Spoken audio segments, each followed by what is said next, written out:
உங்களுடைய மொபைல் ஃபோனை குழந்தைகள்கிட்ட கொடுத்து விளையாடுறதுக்கு அலோவ் பண்ணுறீங்களா அப்படின்னா அந்த வீடியோ உங்களுக்காக தான். தேனி மாவட்டம் தேவாரம் பகுதியில் இருக்கிற ஒரு நபர் வந்து தன்னோட குடும்பத்தோட ஒரு பிஸ்னஸ் பண்ணுறாரு. அதாவது கூட மனைவி கணவரும் சேர்ந்து தனித்தனியாக தொழில் பண்ணுறாங்க. அதை நல்லா சம்பாதிக்கிறாங்க.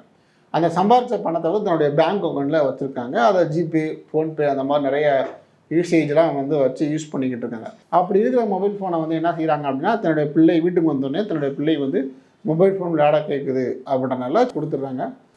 ஒரு நாள் என்ன செய்கிறாங்கன்னா, தன்னுடைய பேங்க் பாஸ்புக்கை கொண்டு போய் செக் பண்ணுறாங்க. செக் பண்ணும்போது தன்னுடைய கணக்கில் வந்து 23 லட்ச ரூபா குறையுது.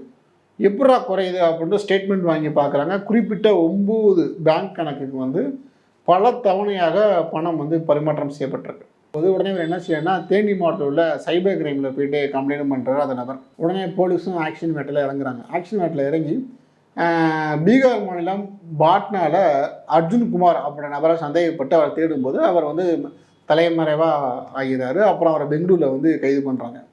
அவரை கைது பண்ணி விசாரிக்கும் போது தான் நிறைய திடுக்கிடும் தகவல்கள் வெளியே வருது. அதாவது என்னென்னா, நான் வந்து இந்த பணம் பறிக்கிற கும்பலுக்கும் எனக்கும் எந்த சம்மதம் இல்லை. நான் வந்து வெறும் சிம் கார்டை மட்டும் போலியான சிம் கார்டை நிறைய வாங்கி கொடுத்ததாகவும், அது மட்டும் இல்லை பேங்க் அக்கௌண்ட்ஸ் டீட்டெயிலாம் கொடுத்ததாகவும் அப்படின்னு அவர் சொல்கிறாரு. அப்போ என்ன செஞ்சுருக்காங்க அப்படின்னா, எப்படி இந்த ஸ்கேம் நடந்தது அப்படின்னா, இப்போ நம்ம வந்து வீடியோ கேம் விளையாடும்போது, இப்போ நீங்களும் நானும் ஒரு வீடியோ கேம் விளையாடும்போது வந்து பார்த்தீங்கன்னா, வீடியோ கேம் விளையாடிட்டு இருக்கும்போது அடுத்த லெவலுக்கு போகிறதுக்கு சம்திங் ஏதாவது ஒரு ஆக்ஷன் லெவலோ சம்திங் ஒரு உதாரணத்துக்கு இந்த ட்ரெஸ்ஸை வாங்கினோம்னா இந்த ஆடை பாருங்கள் அப்படிலாம் வரும்.